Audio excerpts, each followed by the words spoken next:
My name is Karthik, coming from Amapet. நான் 12th complete பண்ணியிருக்கேன். வந்து லீவில் வந்து டைம் வேஸ்ட் பண்ணக்கூடாதுன்னு சொல்லிட்டு அரவிந்த் கம்யூனிகேஷன் ஸ்கில் வந்து நம்ம காலேஜ் போனால் கம்யூனிகேஷன் ஸ்கில் இல்லாமல் எதுவும் பண்ண முடியாது. ப்ளேஸ்மெண்ட்னாலும் நம்ம எங்கே ஃபாரினர்ஸ் போனாலும் எங்கேயும் யூஸ் ஆகும் English. It's a world wide language English வந்து. அதனால் இது வந்து நான் லீவ் டைம் வேஸ்ட் பண்ணக்கூடாதுன்னு இங்கே அரவிந்த் சார்கிட்ட வந்திருக்கேன். அரவிந்த் சாரை பொறுத்த வரைக்கும் அவர் வந்து டிஃப்ரெண்ட்டாக திங்க் பண்ணனால தான் நம்ம இங்கிலீஷ் வந்து 5 ஃபிங்கர்ஸில் வச்சுருக்காரு.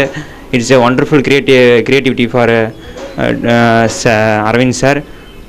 இது வந்து ஒரு சேலம் டிஸ்ட்ரிக்ட் கிடைச்ச ஒரு இன்னோவேட்டிவ் இங்கிலீஷில் வந்து ஒரு புதுமைப்படுத்தினது ஒரு இன்னோவேட்டிவான விஷயம் இது. அப்புறமேட்டு வந்து டென்சஸ் வந்து நம்ம வந்து ப்ரெசண்ட்டு பாஸ்ட்டு ஃப்யூச்சர் எல்லாத்தையுமே நம்ம வந்து ஈஸியாக நம்ம கையிலே வந்து நம்ம யூஸ் பண்ணுற ஞாபகம் வச்சுட்டு நம்ம அப்புறமேட்டு நம்ம அதை அப்படியே டாக் பண்ணுற மாதிரி நம்ம அதை அப்படியே இம்ப்ரூவ் பண்ணிட்டு நம்ம பேசலாம். ஈஸியாக தான் இருக்கும். எந்த ஃபியர் வேணாம், நம்ம எந்த கொஷின் வேணால் அரைஸ் பண்ணலாம். கொஷின் கேட்டதுக்கு அவர் கரெக்டாக ரெஸ்பான்ஸ் நம்ம இண்டிவிஜுவல் ஒவ்வொருத்தரையும் டேக் கேர் பண்ணிக்குவார். அதே மாதிரி சின்ன ஸ்டூடெண்ட் 6th to PhD இந்த மாதிரி பண்ணுறவங்க எல்லாருமே வந்திருக்காங்க.